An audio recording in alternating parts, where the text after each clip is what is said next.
Amazing, incredible. Okay, let's get rolling. Here we go. We're going to talk about 5 things that can move the needle forward on your ADHD. Now, as I'm talking about this, I'm going to be pretty focused on teaching. I love to teach. It's one of the things that I think that I'm really good at, but I don't want to miss any of your questions. So if you do have a question, please either put a question mark and then state your question, or put a green heart, one of those green heart emojis. That was Carmen's idea, and I think that was a great idea. And that way I can go ahead and see, like I'm scrolling now and I see a couple green hearts. Thank you, Jenny, for subscribing. Oh my gosh, I appreciate you so much. Thank you. Thank you. Oh my gosh, another person from Malaysia. Hello, Vay. Sarah says, you are the first person that I discovered when I got diagnosed with ADHD and completely changed my life. Sarah, that's so beautiful. Thank you for telling me that. Okay, let's talk about it. 5 things that can help you move the needle forward on your ADHD functioning. Now, like I said before, we're all starting in different places. So it's hard to have these conversations in a big group of over 100 people, right? Because we're all in a different spot, and that can be a little bit tricky. But here's what I want to say. Ground zero, step number 1, the very, very basic, is you need to know about your brain.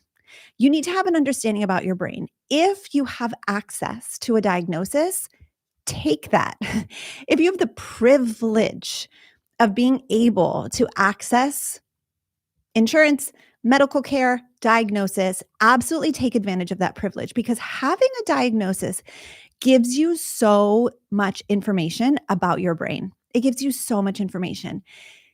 It doesn't necessarily mean that you have to treat your ADHD. It doesn't mean that you have to take medication. It doesn't mean anything other than you have a deeper understanding of yourself and how you operate. When you have the information of a diagnosis, you now have options. Information is power. When I owned a tutoring center, this was, let's see, I closed it in 2019. So how long ago was that? 6 to 10 years ago. When I owned the tutoring center, parents would ask me, like, I don't plan to medicate my child. Should I bother? Should I bother to get them diagnosed? And I would always say, yes, you should.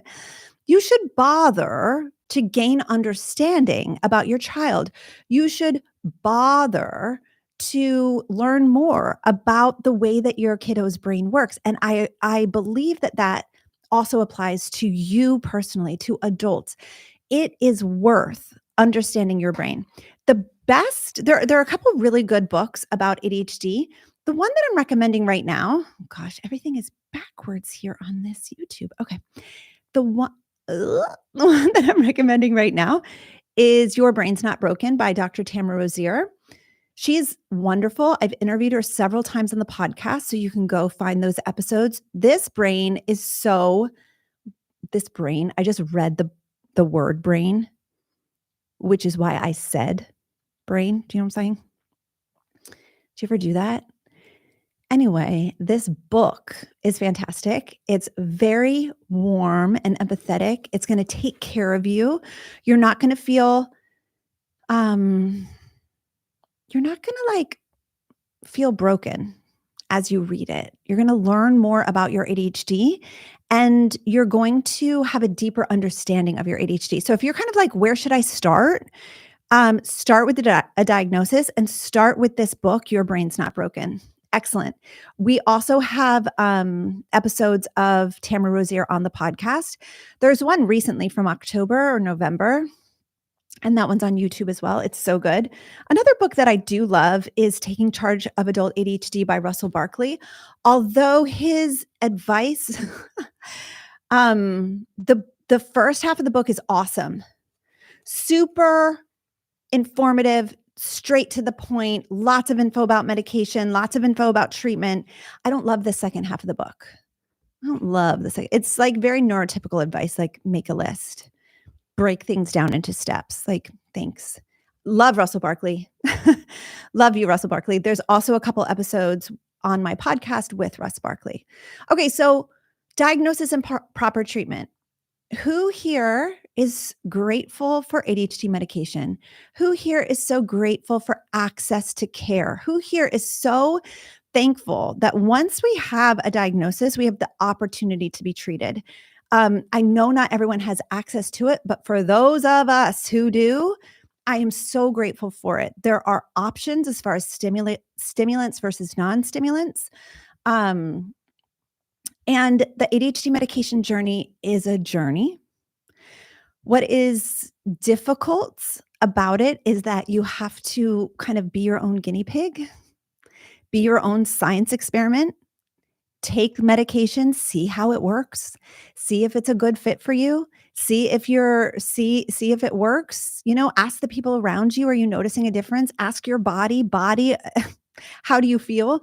So that part is hard and it can take time, but once we've kind of like settled in on a medication, oh my gosh.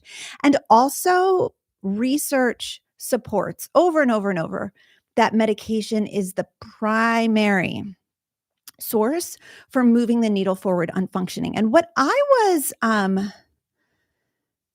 what strikes me as being true, and let me know if you resonate with this, is that like we're going to talk about other ways to move the needle and to improve our ADHD. But it takes a certain amount of executive function to do those things. Like, for example, the next one on my list is take care of your body's basic needs. Okay, so that's number 2. Number 1 is diagnosis and treatment. Number 2 is take care of your body's basic needs. But here's the thing. It's really hard to take care of your body's basic needs if your ADHD is untreated.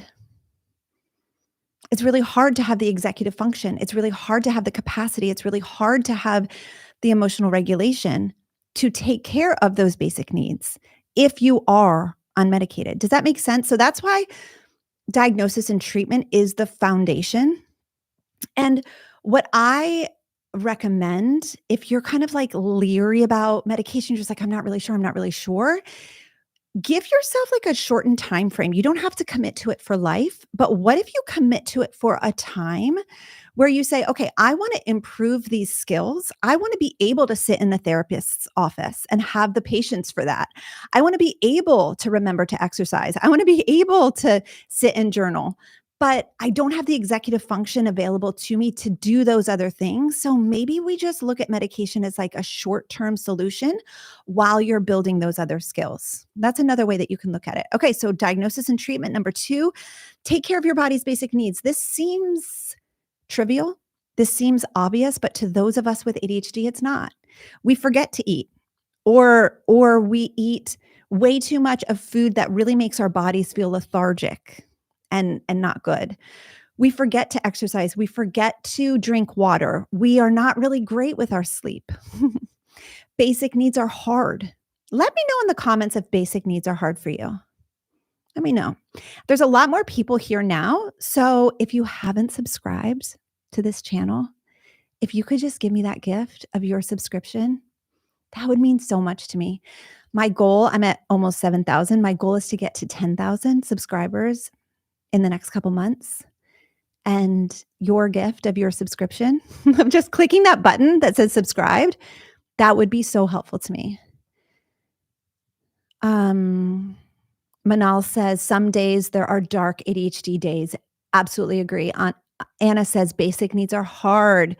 Lika says, where did that go, Lika? I know you put it in there. Basic needs. Oh yeah, there they are. Basic needs are hard. Yes. Lisa says, basic needs are so hard and I'm 54. Yes. We don't, like, just because we're aging doesn't mean that all of the sudden taking care of our basic needs is easy. It's not. I'm 44 years old and I'm still really having to put a lot of my attention and focus and emotional energy toward taking care of my very basic needs. I will say that if you can be diagnosed and treated and manage your basic needs, if you put your basic needs at the top of your priority list, drink water, feed your body with food that feels good to your body, and get enough sleep, which I know is like the most annoying advice. I know it is. I'm writing a book on ADHD and relationships right now. And one of the things that I keep going back to is just how difficult it's been for us ADHDers growing up with our emotions and our needs being dismissed in our families and in society. And I truly believe that this is one of the reasons, not the only reason, but one of the reasons why our basic needs are so difficult for us. We struggle to even identify our basic needs. We struggle to feel calm enough to sleep. We struggle to prioritize ourselves in a way that says, I'm going to take time to cook good food for myself. So this is a real deal. Okay, number one, diagnosis and proper treatment. Number two, take care of your body's basic needs. Number three, I kind of lump this in with basic needs, but it needs to be its own category. Move your body, y'all. Move your bodies.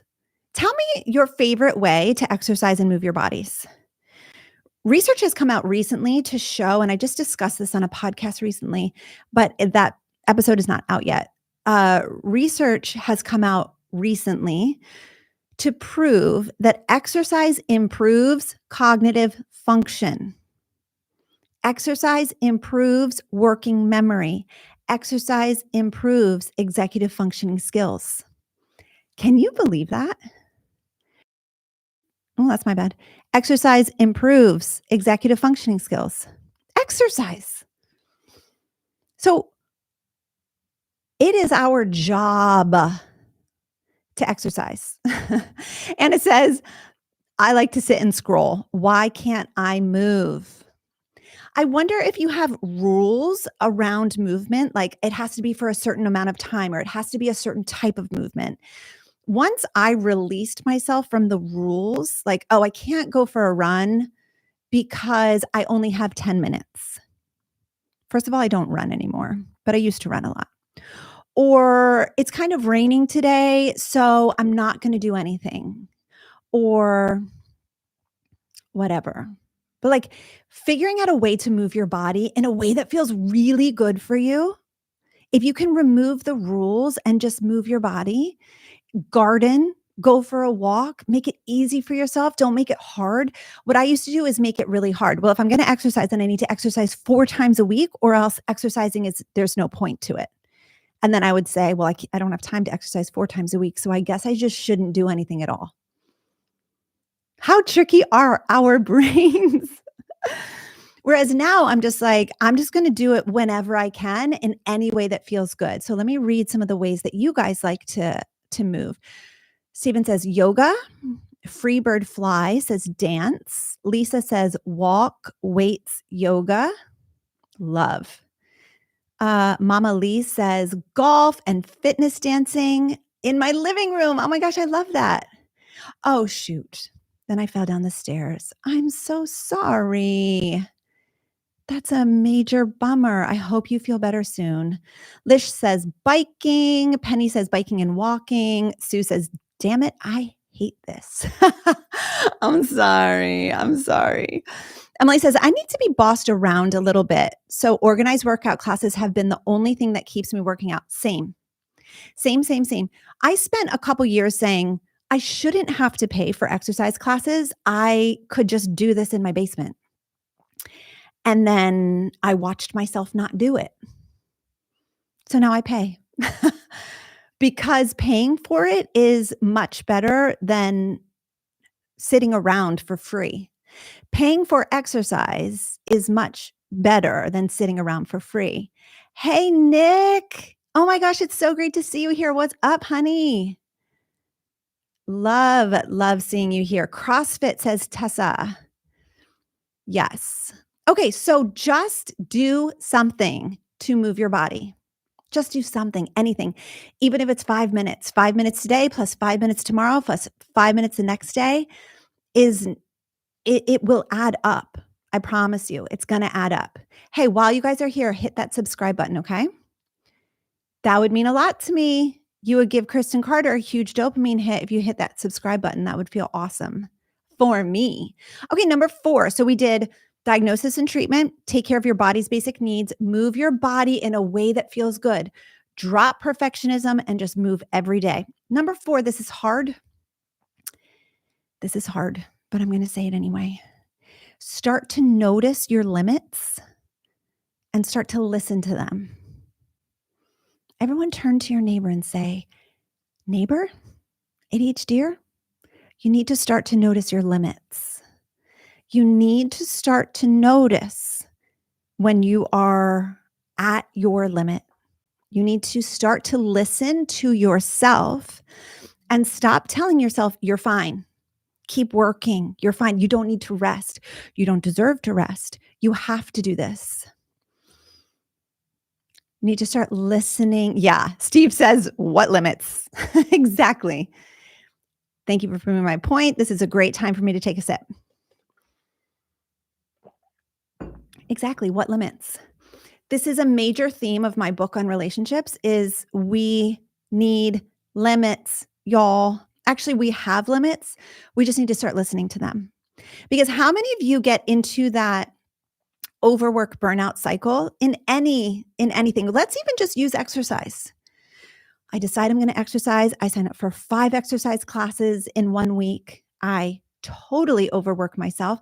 My body feels horrible, and I don't exercise again for 2 months because I went too far. I went too fast and too far and too hard.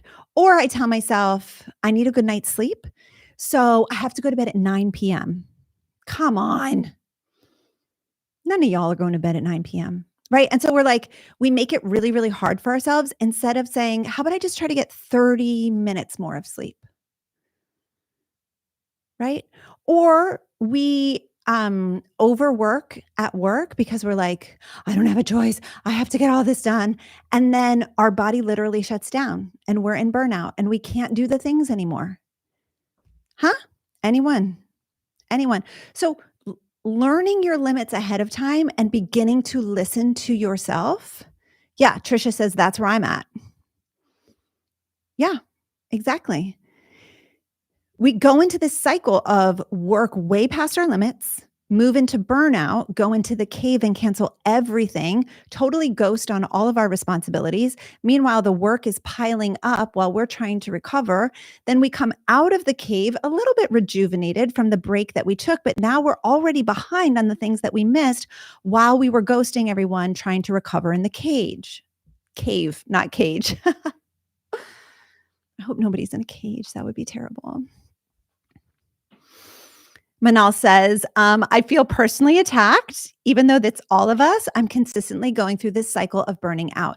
And so the solution here is to notice your limit when you're reaching it and stop. Say, I'm done. I've reached my limit. I'm out. I need to pause. One of the ways that I do this for myself is I don't allow myself to work past 6 p.m. no matter how much I've gotten done. If it was a really great day and I got a shit ton of stuff done, great. But even if I stared at the wall for 4 hours and didn't get anything done, I am done at 6 p.m. That's it. I can't get anything done past 6 p.m. I'm out. If my brain wasn't working all day, it's certainly not going to be working all night. So we're going to try again tomorrow. We are going to try again tomorrow. I'm a grown up. I'm in charge. I'm a stop. It's clear. It's very, very clear that my brain is not online. I will be back when my brain is online. It's not a fantasy. It's not a fantasy at all. You stop. You stop working at 6. You are in charge of you. Oh, I'm getting spicy. You are in charge of you. You literally just start stopping at 6 p.m. and you say, I'm done. And you just pick it back up the next day. More refreshed, more ready to work, maybe a little bit earlier because you've had 12 hours of a break, 14 hours of a break.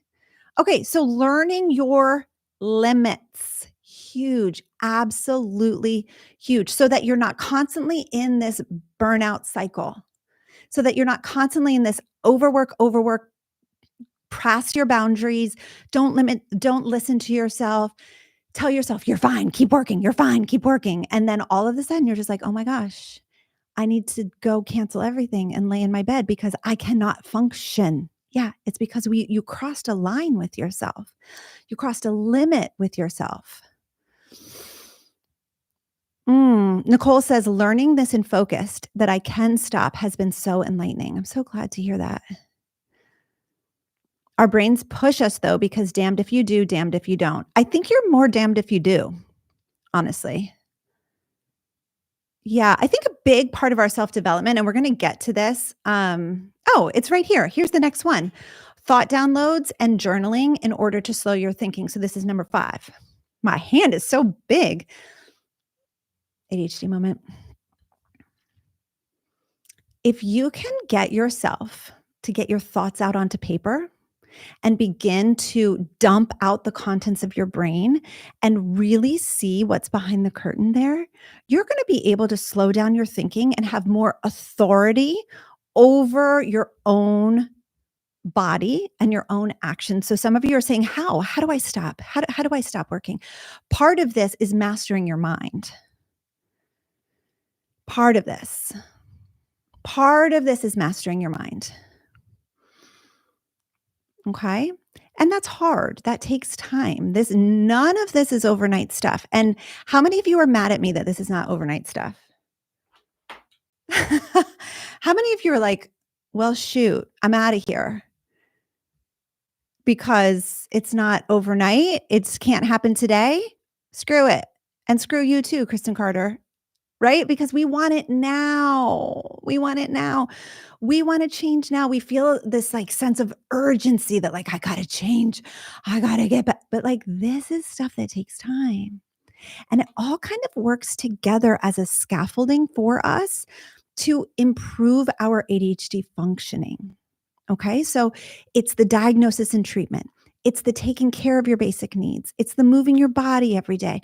It's the understanding your limits. It's the journaling and the getting your thoughts out onto paper and to make sure that you are beginning to understand your thoughts, your emotions, what's driving you, what's holding you back.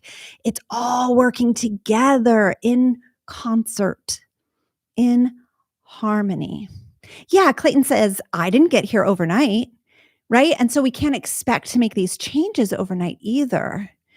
Being patient for the changes is the hard part. Yes, Lovey. And that's why I'm so glad you're here. And while you're here, will you guys press subscribe and let me know if you've subscribed so I can just say thank you so much? I just so appreciate that. Melissa says, I know I need the constant, gentle reminders. The forward movement in the past 2 years being in focus has been measurable. That's so cool, Melissa. Taking those constant, slow, steady, just like moving the needle forward just a tiny bit, not expecting too much from us. How many of you, let me know in the chat, how many of you felt like your parents and teachers expected too much of you as kids when you were kids? I need to turn my fan on because I am hot. So I'm going to step away, plug my fan in. Let me know in the comments while I'm doing that. Let me know in the comments. Did you feel like your parents and teachers expected too much of you when you were a child?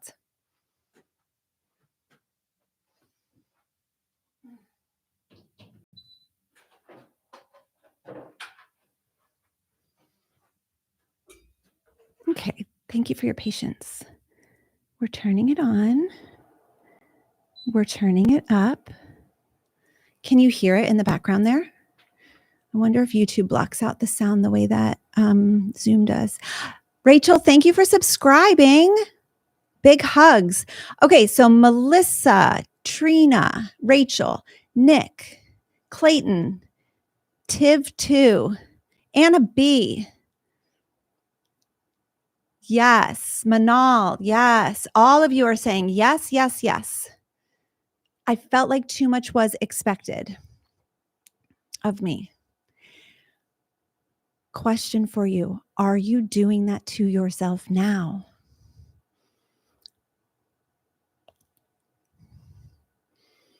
Are you carrying on that same pattern?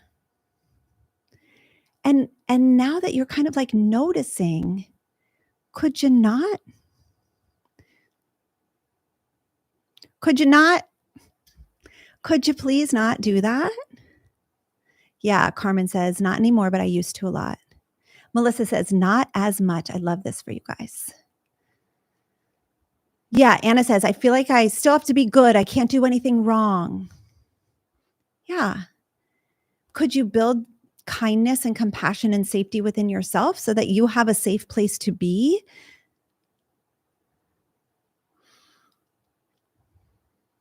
Could you?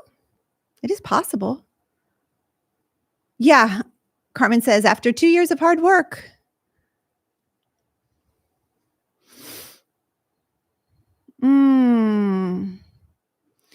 Oh, that's so interesting, Trisha. Thank you for sharing that. This is a really great point. I'm glad you shared this, Stephen. Stephen says, I can chill, but I'm afraid if I do, I'll fall farther behind. Who resonates with that? If I stop being an asshole to myself and I start giving myself compassion, then I'm just going to fall farther behind. So I love to ask this really annoying question when someone expresses something like this. And it is an annoying question. And I apologize in advance. But like, how is what you're doing working out for you? How's it working? Does it feel good? Are you extremely productive with the way that you're treating yourself now? Is yelling at yourself working in a way that feels good, in a way that allows you to be productive consistently? Sorry, I know that's such a jerk thing for me to ask.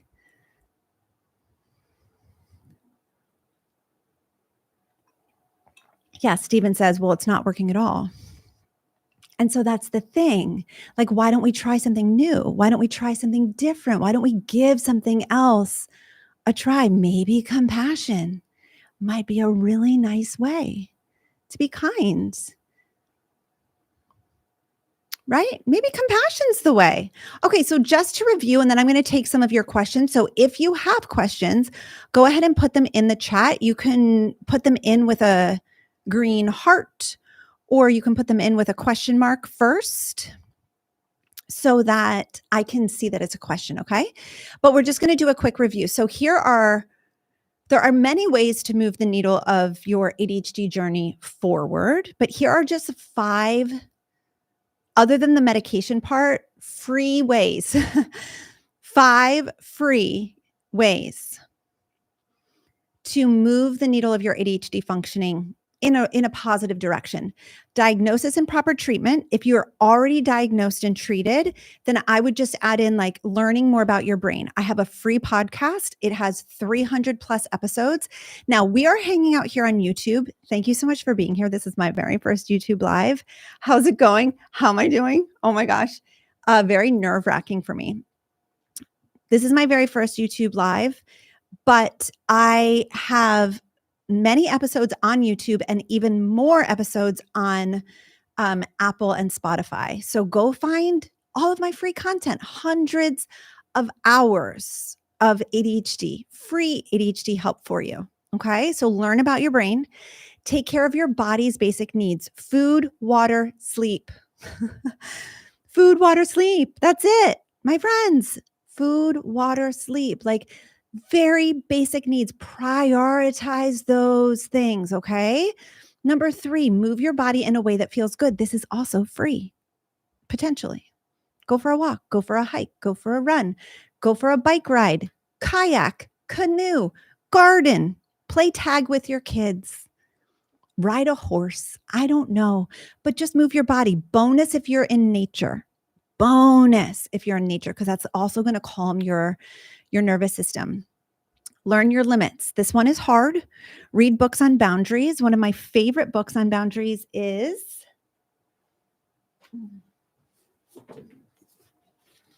this one right here, Set Boundaries, Find Peace by Nedra Tawwab. She's excellent. She's also an excellent Instagram follow. Set Boundaries, Find Peace. Also, Casey Davis just came out with a new book called Who Deserves Your Love. I'm looking forward to reading it. I haven't read it yet, but I know boundaries are a topic that she discusses in that book as well. So learn your limits. And then 5, and this is completely free, and I swear to you, life-changing. Life-changing. Journal. Get your thoughts onto paper. Start to notice what's driving the bus.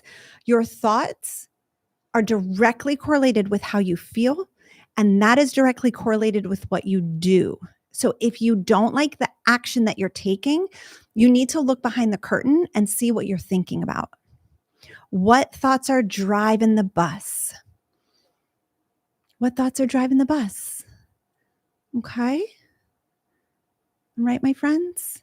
All right, I'm going to take some questions. If the only thing that you do is prioritize your ADHD medication and your basic needs, you will still move the needle forward, I swear.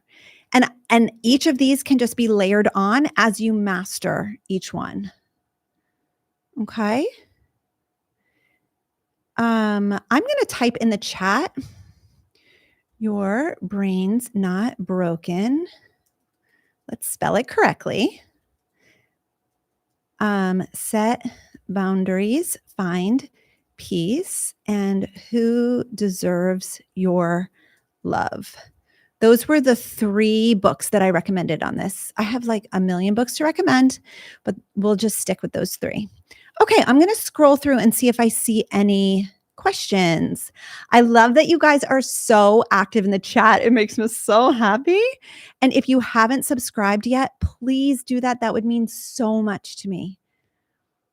My goal is to get to 10,000 subscribers. I'm a couple thousand away. So just like do your girl a solid and hit that subscribe button.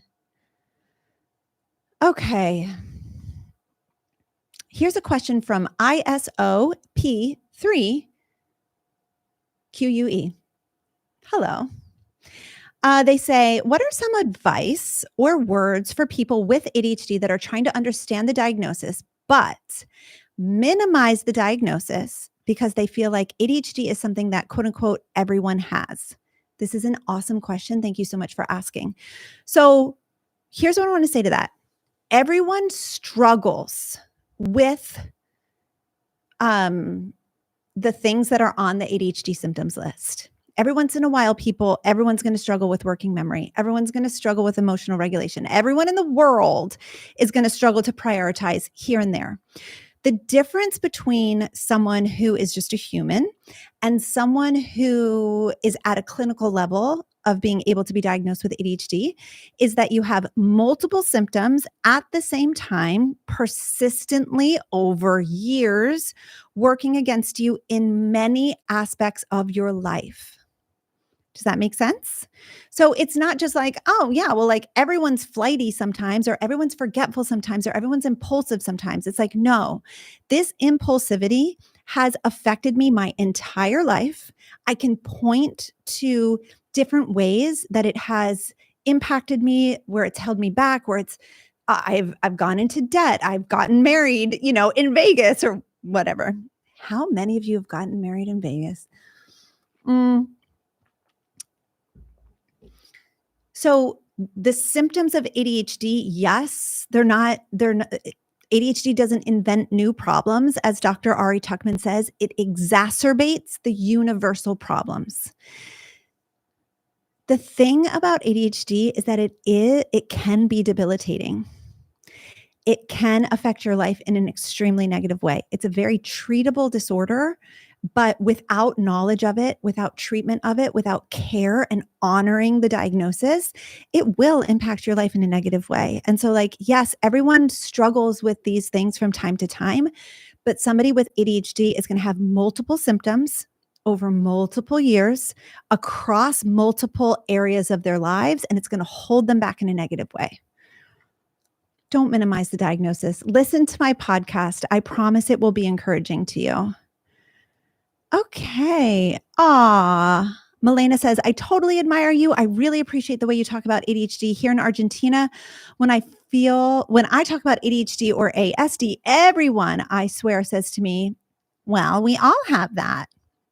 You're just totally proving the point of the last person who asked a question. It's so true. And the answer to that is no, you don't. No, you don't. No, you don't. ADHDers have persistent debilitating symptoms over the course of years. Okay, let's keep going. I'm going to answer your questions. Question about medication. How do you understand that you find the right meds and dosage when you don't know how neurotypicals feel and think? I can focus better, but it seems like it's not enough. I'm also a perfectionist. That's a good question. And the truth is, we're not looking for perfection, and we're not looking to be a robot, and we're not looking to we're not looking to be neurotypical. We're looking to move the needle on our functioning to a more positive place. And so it's really about finding that balance of, does my body feel good? Because medication should make you feel much, much better, not worse. So does my body feel good? And am I functioning at a higher level? Those are the questions that I would ask, but I wouldn't worry about like, could it be more? Could it be more? I would just look across the board and say, is my functioning better? Do I feel like I am still impaired? Question mark. Do you still feel impaired? Or do you feel like, yeah, I'm doing pretty good. I'm able to function. I'm doing a great job. What did I want to say to this? Also, checking in with your partner, your spouse, your best friend, and just asking them. That was really key for me in my medication journey, was checking in with other people. What are you noticing about me? Are you noticing that I'm getting better? Are you noticing things about me that are improving? You want to ask a safe person, not someone who's going to be a jerk to you about it. Okay, I'm looking for questions. I'm looking for the green heart emoji or a question mark or something. Mag Edit says, I'm listening and watching on my phone. I've not figured out how to subscribe. I'm working on it. Thank you so much. That's so kind. That's so kind.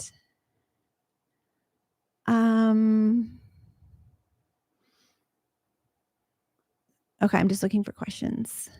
I stay up for days. I'm epileptic as well due to an MVA. I think that's a motor vehicle accident. So fortunately, my sons are not. We love the gym and we have a small space at home for working out. I've done this. Yes, that's beautiful. Okay, question. If older than 58 in postmenopause, which books or your podcast would you suggest to help to function better?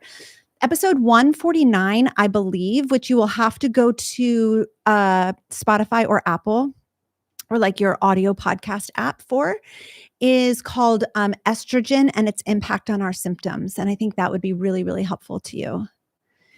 Can you talk about how to get motivated, please? Well, motivation is not easy. Motivation is the type of thing, first of all, it is our motivation is deficient.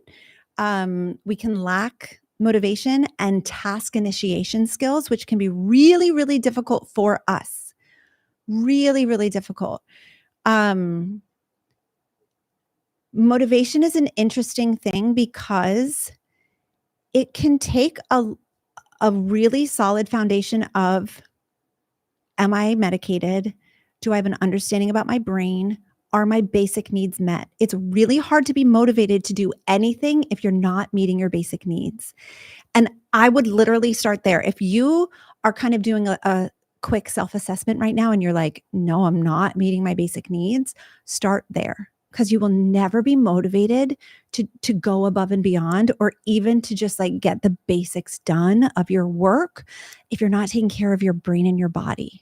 So starting with your very basic needs, and then the next thing that I would say is connected to the journaling that I suggested that you do. And that would be, find your why. Why?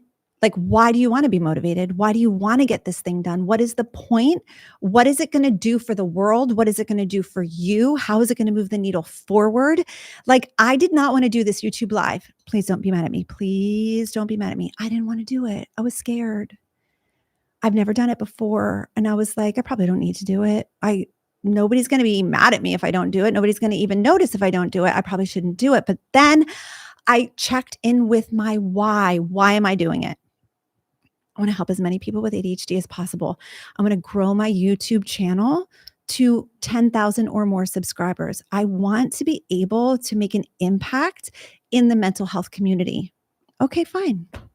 How am I going to do that? I'm going to hop on YouTube Live, and here we are. Okay.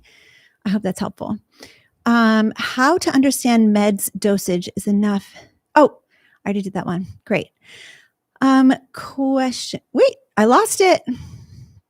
How can I talk about ADHD and ASD with family? They didn't believe it exists. We are extremely dysfunctional and nobody sees it. I'm so sad about it. Oh, sweetheart.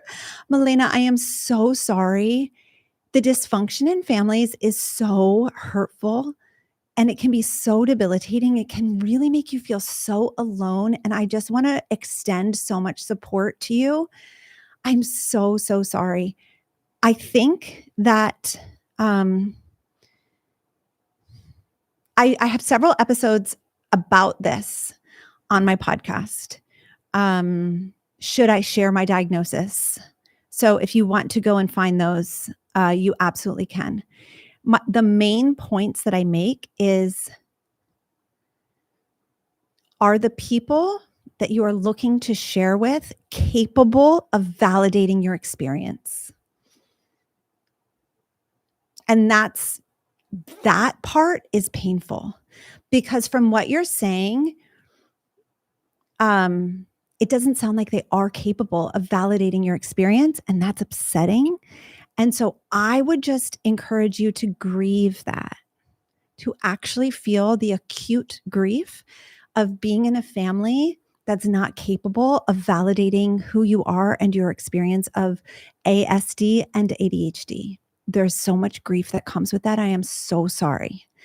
And then I would try to have at least one person in your life who is capable, who's a safe person, who believes you, who is there for you, and start to build your repertoire. I don't know if that's the right word. Like build relationships with people who are capable of seeing you for who you are, for understanding your diagnosis, for validating your experience, so that you don't feel like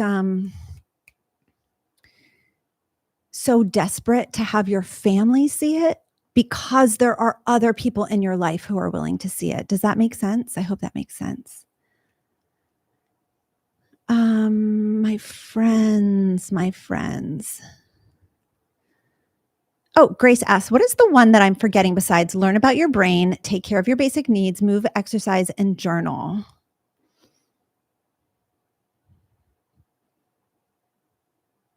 Great question. Oh, learn your limits. Learn your limits. There you go. There you go, honey. How can we talk about, okay, I got that one. Let me see. My struggle at the moment is that I have an amazing second job. Awesome. Where I am a theater critic and I manage theater section of my friend's site, but I don't have any extra time. How do I say no to theater? Well, that's so sad. So I think you have to mourn that loss, like acknowledge that that is actually a loss and a trade-off. And gosh, adulthood is full of trade-offs that I think so many of us ADHDers really resist and avoid making. We really try to avoid those losses of like, I can't do it all. And so much of our self-development work, it has got to be about acknowledging reality, living in reality, and mourning the loss of the trade-offs that we have to make. So for example, if you're noticing like I'm out too much, I really want to prioritize my family. That is a values-based choice and it's beautiful, but there's still a loss there. There's the loss of not being able to be as involved in the theater community as you want to be. So even though you're making a values-based choice, you can still feel the pain of loss of like, I can't do it all. It's frustrating. I'm sad. I'm sad that I can't do it all. Who here is sad that you can't do it all? You know what I'm saying? Like that is one of the main things I think that us ADHDers have to really learn in our adulthood and really mourn. Like there's grief there. We can't do it all. It's so sad. But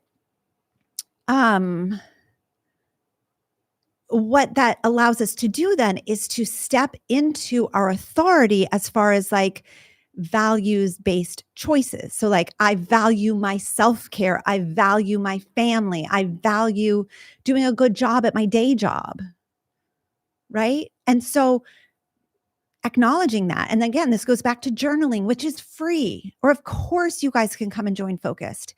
But understanding like I need to really be cognizant and aware of the trade-offs that I'm constantly having to make.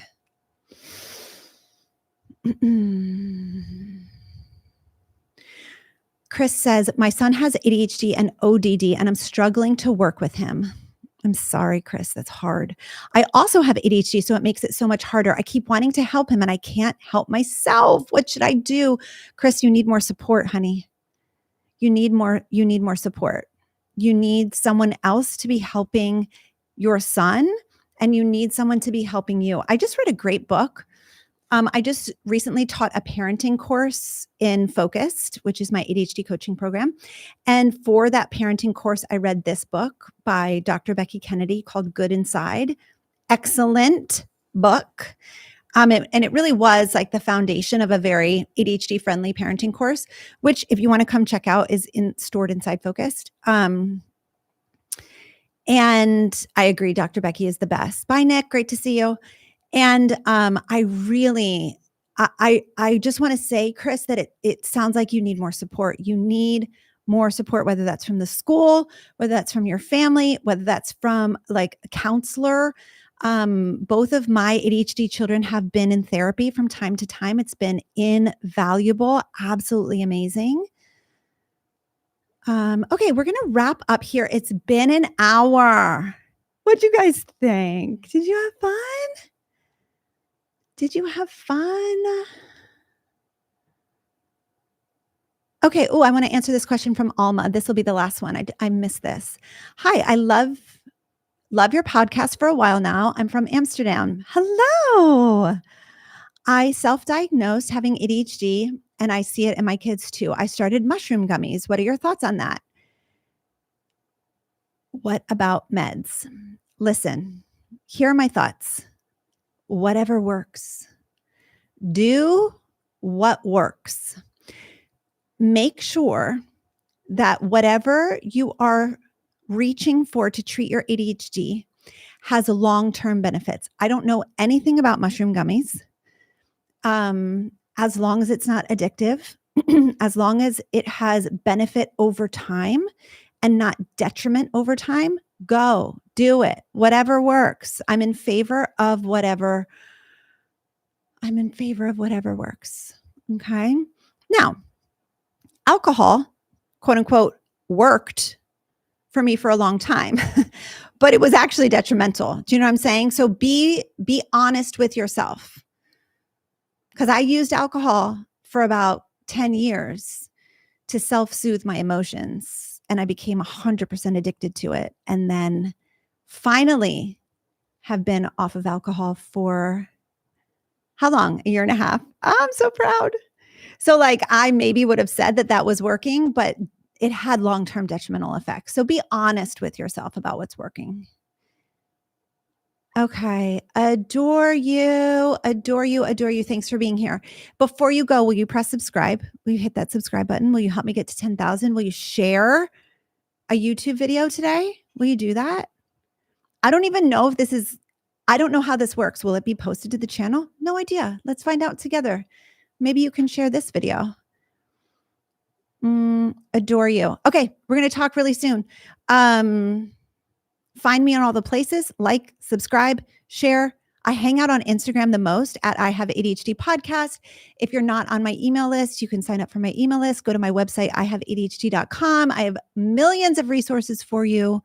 I love people with ADHD. I'm so privileged to serve you. All right, we're going to talk really soon. See ya.